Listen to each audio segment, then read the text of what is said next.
gracious good day to one and all once again.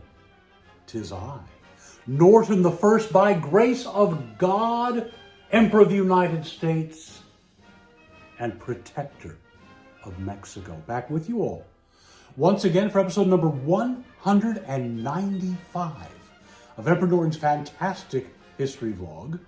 Today is March 3rd, 2021. We'll be covering the 3rd through the 9th of March, and it is our 352nd day. Living under COVID-19 restrictions. Well, we're about 2 weeks away from a year. Hard to believe. Now, the Countess and I got jabbed the other day for the second time, so we'll be able to start going out a little bit more. Maybe we will be relaunching our tours soon. We shall see. sftimemachine.com for more information about that. Keep an eye on that to know when we will be relaunching. The Countess will relaunch at a later date, however. Well, with a year coming up and episode 200 coming up about the same time, approximately, we're going to be doing some format changes around here on the Wednesday. Now, the Saturday with the Countess is going to stay the same, but we don't want to repeat ourselves, so we won't be doing a lot of things we have been doing for the last year. We're thinking about keeping the national days because there's a lot of them we didn't get to. Florida Man, well, we'll see. Actually, we would like your feedback on what you would like to see stay and what you'd like to see go. So here's the links for that down below, for commenting rather. But the links are also, if you would like to make a donation to us, that would be greatly appreciated. Via Patreon, PayPal, or Venmo, we greatly appreciate our generous donors. Couldn't do it without you. So the new format looks like it's going to be one story, like the Countess does, in depth, but it'll be tied to the calendar, but more in depth than we've currently been able to do. A lot more facts in the new format, probably about that one item. We're not going to do the births and deaths anymore because that would just be repetition. Like I said, keeping the national days, Florida Man's a maybe, quotes, yes, definitely still be doing quotes. And then we're trying to figure out what to do for our second segment, so maybe that'll be somewhat of a commentary or a cooking segment, possibly, or some jokes, or maybe a song. Probably not, though. Once again, give us your feedback in the comments down below. Also, we are wondering, because it's almost a month out, well, about 6 weeks now, before April 18. Now, we know that things will not be back to the state where we can all gather safely at Lotta's Fountain. We'd be very surprised to see if there is an in-person commemoration this year. And last year, there wasn't one because it was the very beginning of the pandemic. People didn't really know what to do. So we did a virtual one on Facebook Live that morning, got up at 4:30 a.m. To start broadcasting. So we're waiting to hear what the powers that be are deciding to do before we make an official announcement. But if nothing is actually taking place, we'll be doing another live vlog, probably not via Facebook Live, probably via Zoom so we can have some participation from others. But, well, we shall see on that. There was a lot of confusion last year. Some thought that we were calling for a gathering at the fountain. No, that would not be safe. And we strongly advise you not to go down there that morning because it's just not to the point where we can gather once again. But maybe in 2022, we'll all be able to. If you hear of anything that's going on, please let us know. EmperorNortonTour@gmail.com. Well, let's get on with the program. First, our national days, starting with the 3rd of March. It is What If Cats and Dogs Had Opposable Thumbs Day. It'd be dangerous. Now, we know that polydactyl cats, the ones favored by Hemingway, they kind of have a thumb, that extra toe. So they kind of do, they can grasp things much better with that. But we're wondering, and we don't know the answer to this question because we didn't look it up beforehand, are there polydactyl dogs? Don't know. Moving on to the 4th, National Pound Cake Day. We like pound cake, especially little pound cake. The person who thought of that will come up later on. The 5th is National Multiple Personalities Day. No, it isn't. Yes, it is. No, it isn't. Hi, Sybil. The 6th, National Frozen Food Day. What's your favorite frozen food? Do you have one? Let us know. The 7th is National Check Your Batteries Day. They're good. The 8th is Be Nasty Day. And the 9th is Get Over It Day. So if somebody was nasty to you on the 8th, get over it on the 9th. Moving on next to Florida Man. Always entertaining. We have 2 today. Starting with March 3rd, nearly nude Florida man rides bike backward on Miami Interstate. This is not the first time a naked man has been spotted riding a bike down a Florida interstate. Of course not. It's Florida. And the 5th, Florida man tried to escape cops by stripping naked. Ribeyes fell out of his pants. Well, those of you who are fans of pink flamingos, maybe he was just trying to cook it in his little oven? Don't know. Well, let's move on to our San Francisco stories today. We actually have 3. One of them we're just going to touch upon. And as we so often do, we will be relying on John Ralston's wonderful tome, This Date in San Francisco, which has been just a godsend for the last year, and will probably help us in the future as well, deciding which stories to talk about. But we'll be reading from his book this morning. The first one being March 4th, 1887. William Randolph Hearst begins publishing The Examiner. George Hearst, born in Missouri in 1820, made a huge fortune in mining in the western United States. He married Phoebe Apperson, also from Missouri, when he was 42, and she was 20, and brought her to San Francisco. Hearst campaigned for the United States Senate against Leland Stanford and lost, but was appointed to fill out an unexpired term of Senator John Miller when Miller died in 1886. Hearst was semi-literate. His wife Phoebe had artistic and literary aspirations and kept a salon, which George avoided, at their home on Chestnut Street. Out of this unlikely union came a son and only child, William Randolph Willie Hearst, born in San Francisco in 1863. Oh, there goes Bummer again. Sorry about that. As George Hearst was away during much of Willie's boyhood, Willie was close to his mother, who indulged him. In 1873, Phoebe and Willie took a European tour, during which Willie, only 10, began acquiring European artifacts. When he saw the Louvre, he reportedly asked his mother to buy it. George Hearst had bought the San Francisco Examiner, got lost there, in 1880. Young Hearst, while at Harvard, had written his father a lengthy letter pointing out what was wrong with the Examiner and how to make it pay. Reduce the columns from 9 narrow ones to 7 wide ones. Clean up the type. Hire new staff, preferably Westerners. Illustrate copiously. Advertise the paper statewide and appeal like Pulitzer to changing demographics. The changes should not be gradual, but as quick as possible. In 1887, age 24, William Randolph Hearst, although with just 1 year of professional experience, proposed running the Examiner himself. George Hearst, having planned to foist the paper off on someone he disliked, was skeptical, but recognized his young son's determination. On March 4th, 1887, the Examiner proclaimed the ownership of the Examiner. The Examiner, with this issue, has become the exclusive property of William R. Hearst, the son of its former proprietor. It will be conducted in the future on the same lines and policies which characterized its career under the control of Senator Hearst.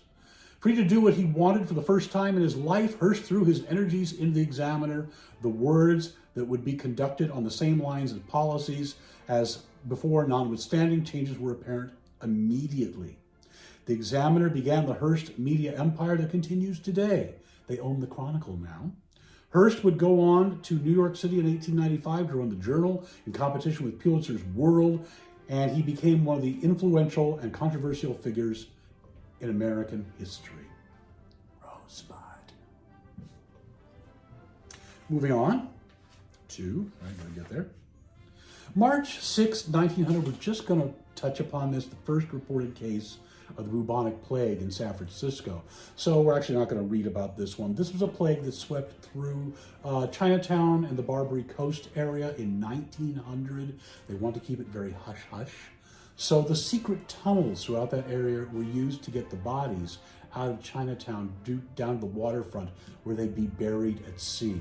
If you would like to learn more about this, there's a wonderful book called The Barbary Plague that really goes into a lot of detail about what happened with that. And of course, despite what some people say, the tunnels do exist. We know of the remnant of one. Those of you who've taken either our tour or the Countess's know well about that tunnel. We hope to be able to get in there again someday.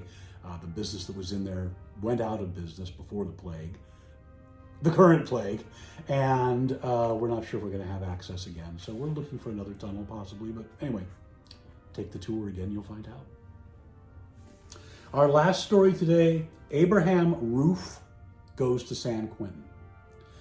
5 years after the beginning of the graft prosecution initiated by Bulletin editor Fremont Older, financed by Rudolph Spreckles, conducted in court by Francis Henney and Hiram Johnson, and supported by Detective William Burns, the prosecutor's chief target, Abraham Ruef, finally surrendered to a deputy sheriff to serve his sentence in San Quentin prison.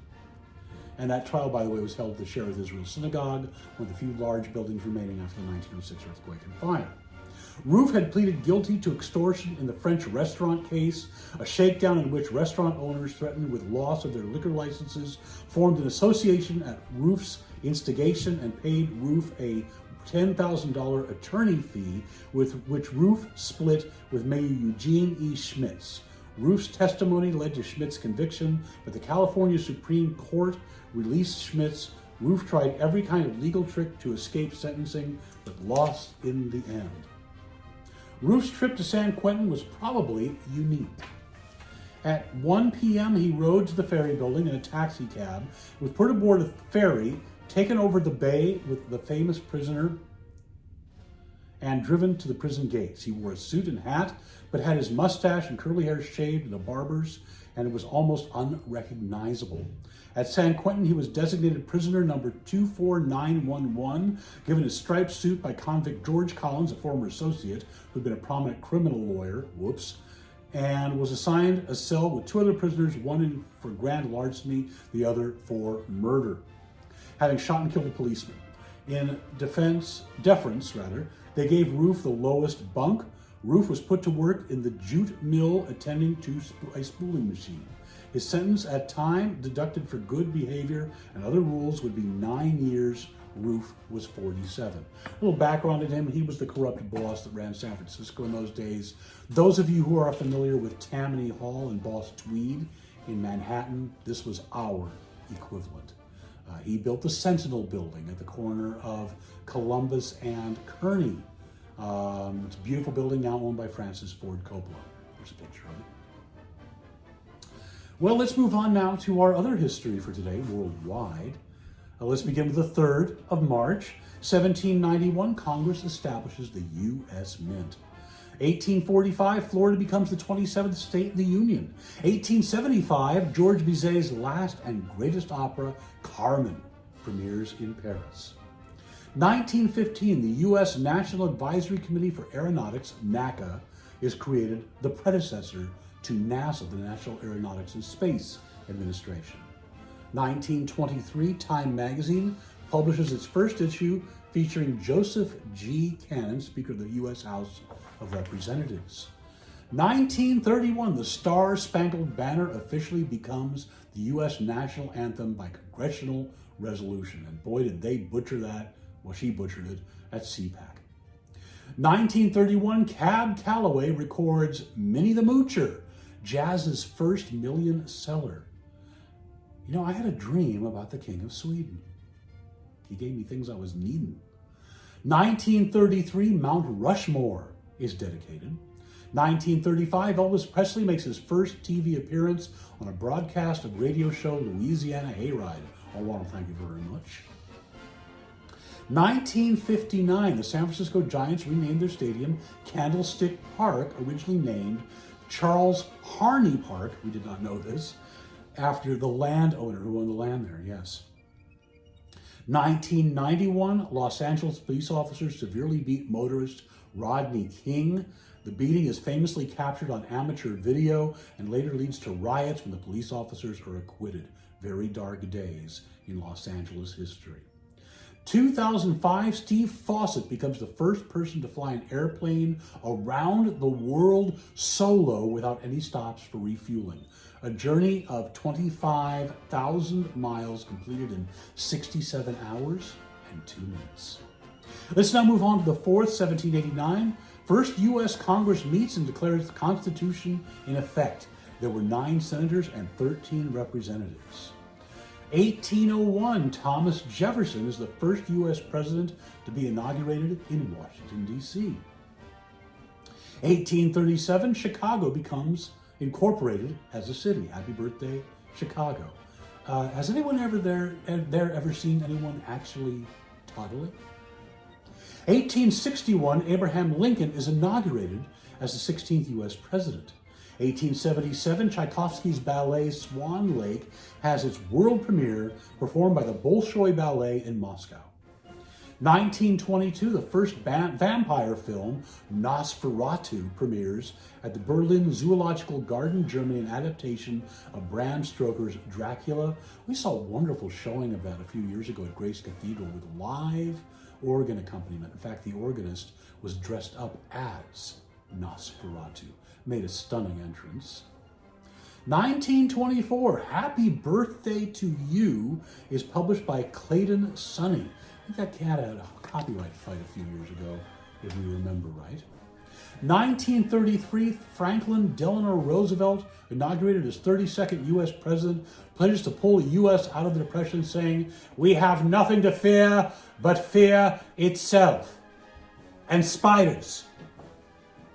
1934, the Easter Cross on Mount Davidson in San Francisco is dedicated. 1966, Beatle John Lennon says, "We, the Beatles, are more popular than Jesus." Oh, that created a kerfuffle. People in the South were burning Beatles records, and of course those records would be worth hundreds of dollars today. There you go. Moving on to the 5th, 1770, the Boston Massacre.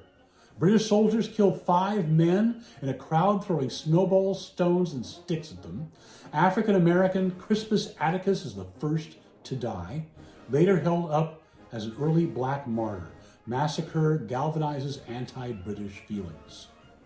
1853, the piano company Steinway and Sons is founded by Heinrich Steinweg, later Henry Steinway, in New York City. 1924, the Computing Tabulating Recording Corporation is founded, becomes IBM, later International Business Machines. 1946, Winston Churchill's Iron Curtain speech in Fulton, Missouri popularizes the term and draws attention to the division of Europe. 1960, Elvis Presley ends his 2-year hitch in the U.S. Army. 1995, the graves of Tsar Nicholas II and family are found in St. Petersburg. Moving on to the 6th, 1836, the Battle of the Alamo. After 13 days of fighting, 1,500 to 3,000 Mexican soldiers overwhelmed the Texas defenders, killing 182 to 257 Texans, including William Travis, Jim Bowie, and Davy Crockett. We'll come back to them later on. 1853, Verdi's opera La Traviata premieres in Venice. 1857, the Dred Scott decision. U.S. Supreme Court rules Africans cannot be U.S. citizens. 1899, aspirin. Oh, I don't know if I can pronounce this. Acetylsalicylic, hope I pronounced that right. Acid is patented by Felix Hoffmann at German company Bayer. 1945, George Nissen of Cedar Rapids, Iowa, receives a patent for the first trampoline. Okay, well, enough of that silliness. And speaking of silliness, 1950, Silly Putty goes on sale in the U.S.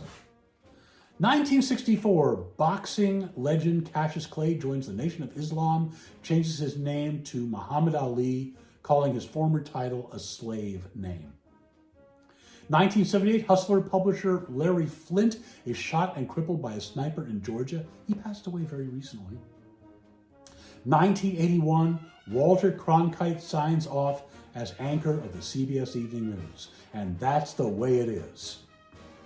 Moving on to the 7th, 1876, Alexander Graham Bell receives a patent for the first telephone in the U.S. 1939, Guy Lombardo and his Royal Canadians first record Auld Lang Syne, the New Year's favorite. 1946, Bikini Atoll Islanders were evacuated by U.S. government to make way for nuclear testing. As far as we know, they've never been able to return. It's still radioactive. 1965, Alabama state troopers and 600 black protesters clash in Selma during Bloody Sunday protests, including future Congress member John Lewis, beaten and hospitalized, and John Lewis passed away recently. 1981, I didn't know about this one, the first homicide at Disneyland. 18-year-old is stabbed to death. I guess that means there were others? I don't know. Anyway. Moving on to the 8th, 1817, the New York Stock Exchange is founded. 1934, Edwin Hubble photo shows as many galaxies as Milky Way has stars, and that discovery was made at the Mount Wilson Observatory in Southern California. 1959, Groucho, Chico, and Harpo Marx's final TV appearance together in The Incredible Jewel Robbery. 1964, Malcolm X resigns from the Nation of Islam. 1968, Bill Graham's New York rock venue Fillmore East opens in Manhattan.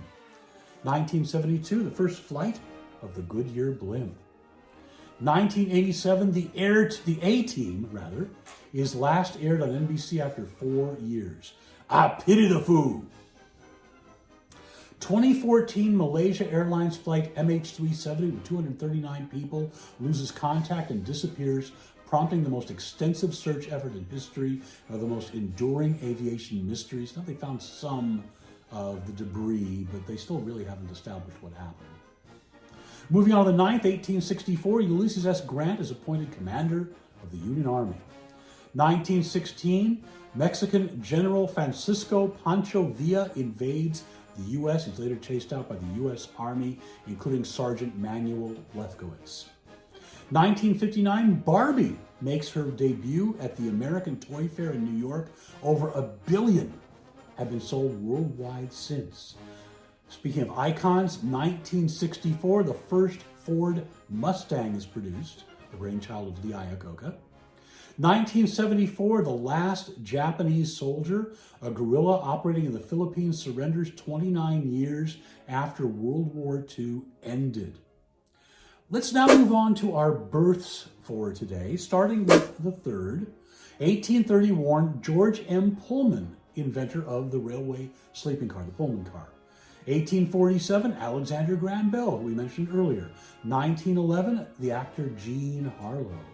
It isn't Jean Harlow, it isn't Greta Garbo, it's you. 1971, Tyler Florence, American chef. Moving on to the 4th, 1678, Antonio Vivaldi, Baroque violin virtuoso and composer of The Four Seasons, not Four Seasons Landscaping. 1895, Milt Gross, American comic book illustrator. 1897, Francis Lefty O'Doul, baseball player, manager for the Seals, organized Japanese baseball. He's the one responsible for popularizing baseball in Japan. Of course, we miss Lefty O'Doul's The Great Hofbrau. Does not look like it's going to be reopening, but stranger things have happened. 1932, Ed Big Daddy Roth, American car designer. Great cars. 1948, bassist for Yes, Chris Squire. 1969, Chaz Bono, actor on the Sonny and Cher show, the child of Sonny and Cher. Of course, originally Chastity Bono, now Chaz. Moving on to the 5th, 1870, Frank Norris, journalist and writer, wrote McTeague, an octopus born in Chicago, popular here in San Francisco, when he was here. 1897, Sun Mei Ling, Madam Chiang Kai-shek, First Lady of the Republic of China, Taiwan, from 1948 to 1975. 1898, Zhou Enlai, Premier of the People's Republic of China. 1908, Rex Harrison. 1910, Momofuku Ando, Taiwanese-Japanese inventor of instant noodles and cup noodles. 1955, Penn Jillette, magician, part of Penn and Teller. 1962, Charlie and Craig Reed, Scottish musicians from the Proclaimers, but you have to walk 5,000 miles to hear them. Moving on to the 6th, 1459, Jacob Fugger. Prince Regent? Oh, no, he'd be very old now if that was the case. No, a German banker and merchant. 1475, the artist Michelangelo. 1619, Cyrano de Bergerac. 1906, Lou Costello. Who's on first? 1917, Will Eisner, American illustrator and cartoonist. Pardon me, one of the founding editors of Mad magazine. His final work was The Plot, which is a wonderful graphic novel about the Elders of Zion, the protocols of the Elders of Zion, his final work.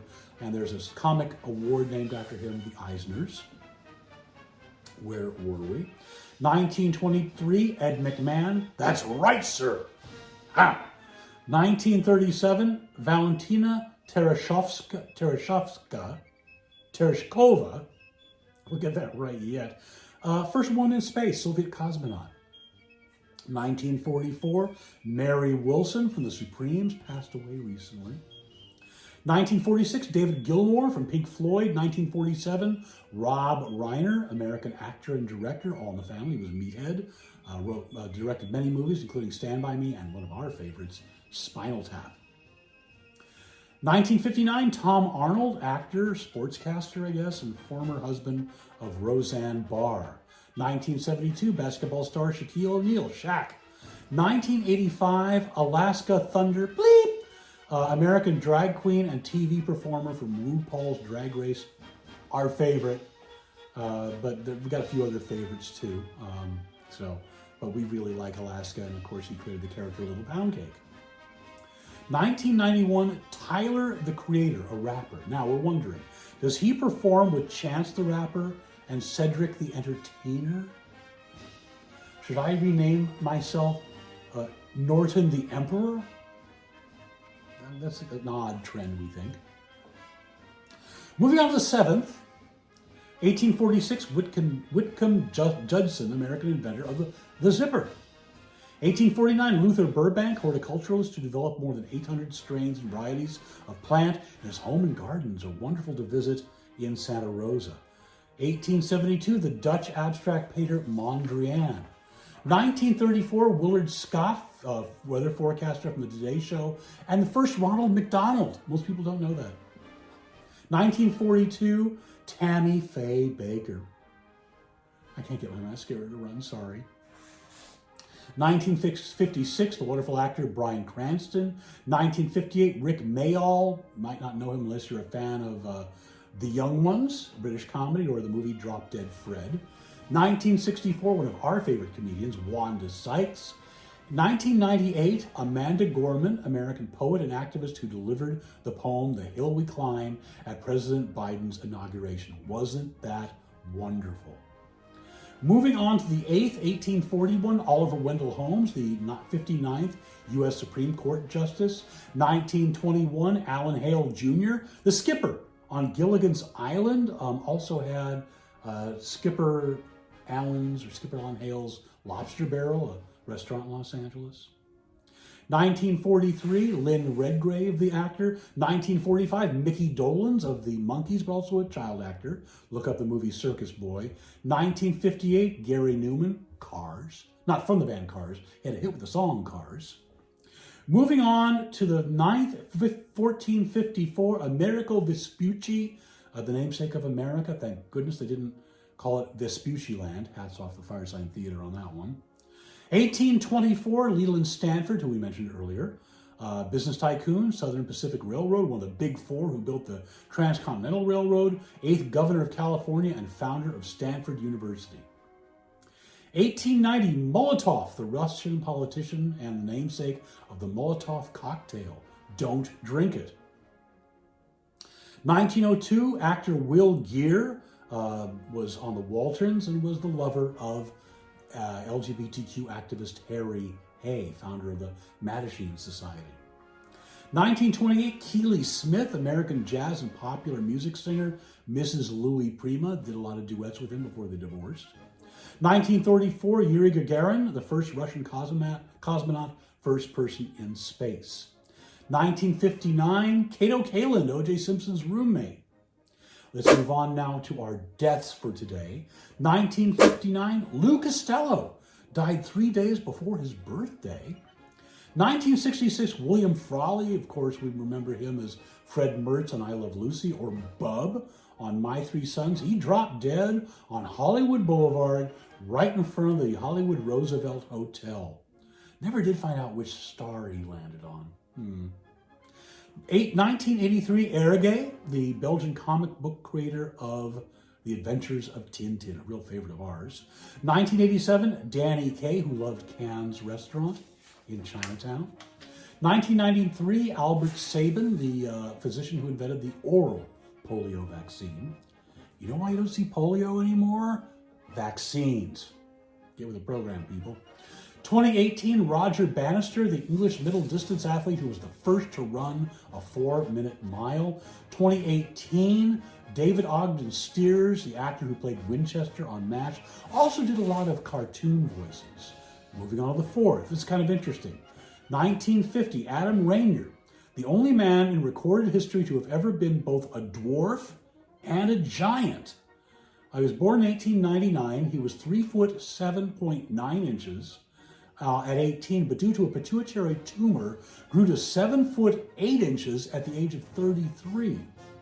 1994, one of our favorites, a legend, John Candy. 1996, a legend of country music, Minnie Pearl.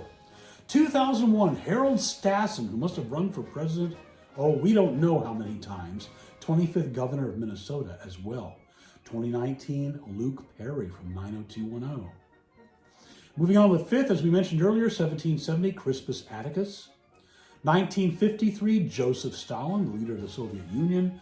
1953 as well, Herman J. Mankiewicz, the screenwriter, wrote the screenplay for Citizen Kane. If you haven't seen the movie Mank, well, we liked it. A lot of people didn't, but we liked it. 1953 as well, Prokofiev, the Russian composer of Peter and the Wolf, among things. 1963, Patsy Cline, a country singer, Crazy, I Fall to Pieces, Walking After Midnight. The Countess has done at least one of her songs, we know, on this vlog. She died in a plane crash at the age of 30, the proper way for a musician to go. Remember, it's plane crash, drug overdose, or shot by a crazed fan. Those are the proper ways for a musician to die. Where were we? 1980, Jay Silverheels, Harold J. Smith was his real name. He played Tonto in The Lone Ranger. 1981, Yip Harburg, American lyricist, wrote the lyrics for Somewhere Over the Rainbow. 1982, speaking of comedy legends, John Belushi died at the Chateau Marmont on Sunset Boulevard. 1984, William Powell from My Man Godfrey, among his many, many movies. 1999, Richard Kiley, actor and singer, was in Man of La Mancha. Probably the first celebrity we ever met. We went backstage after seeing Man of La Mancha at the Amundsen Theater and asked for his autograph, and he gladly gave it. 2013, Hugo Chavez, president of Venezuela. 2013, but somehow he's responsible for rigging the 2020 election. Interesting. 1836, as we mentioned earlier, Davy Crockett died at the Alamo. 1888, Louisa May Alcott, the author of Little Women. 1935, Oliver Wendell Holmes, 59th Supreme Court Justice. 1965, Margaret Dumont, whose real name was Daisy Baker. Actor, was in a lot of the Marx Brothers movies, was always Groucho's love interest in Foil. And her last appearance was with Groucho when he hosted Hollywood Palace, and she was just elated to be back on stage performing with Groucho. She went home that night, went to bed, and never woke up. Nice way to go, I guess. 1973, Pearl S. Buck wrote The Good Earth, for which she won the Nobel Prize in 1938. 1982, Ayn Rand, enough said. 1986, the artist Georgia O'Keeffe. 2007, Ernest Gallo, part of Gallo Wines, Ernest and Julio Gallo. 2016, former First Lady Nancy Reagan.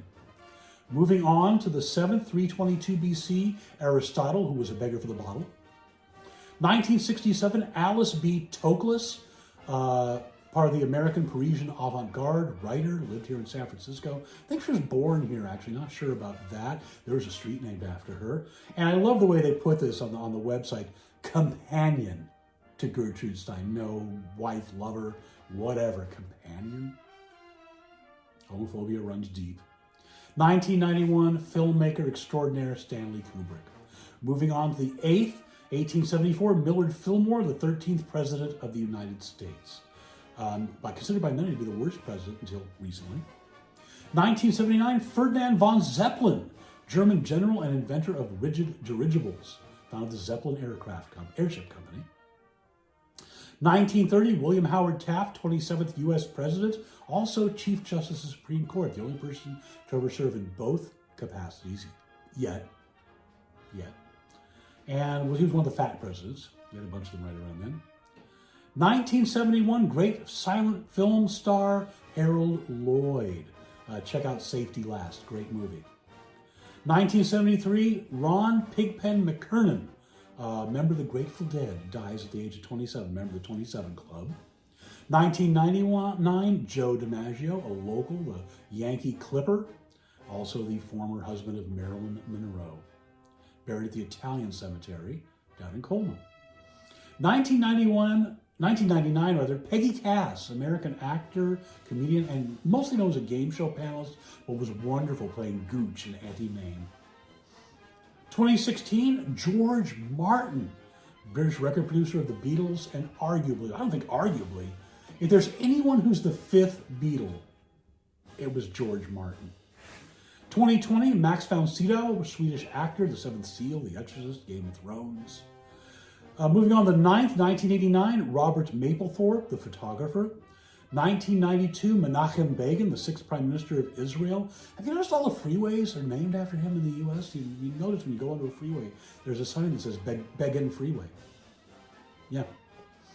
1994, Charles Bukowski, the columnist, Notes of a Dirty Old Man, Hollywood, a novel, described, I love this, as the laureate of American lowlife.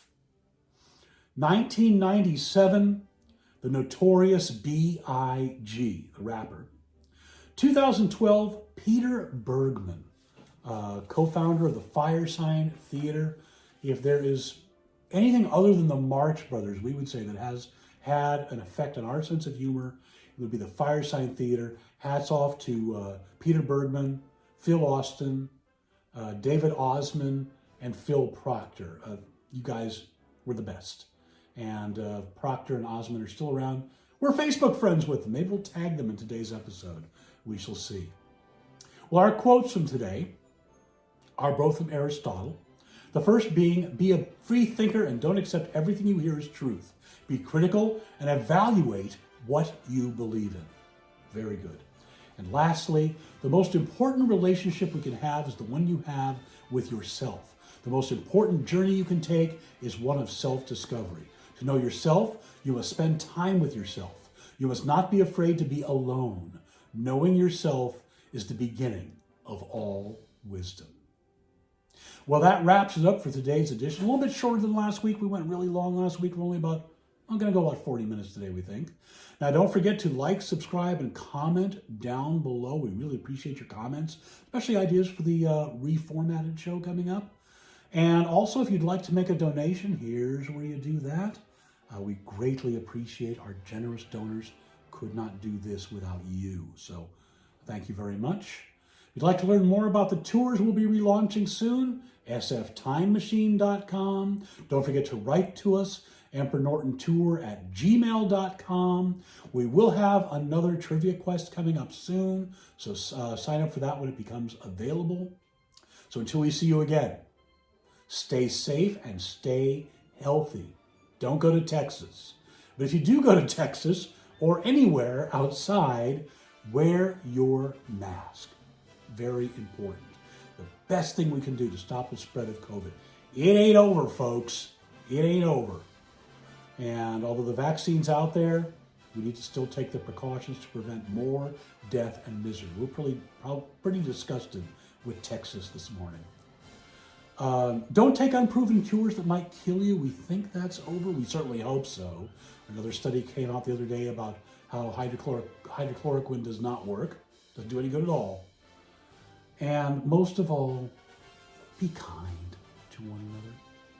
Until we see you again, a gracious good day.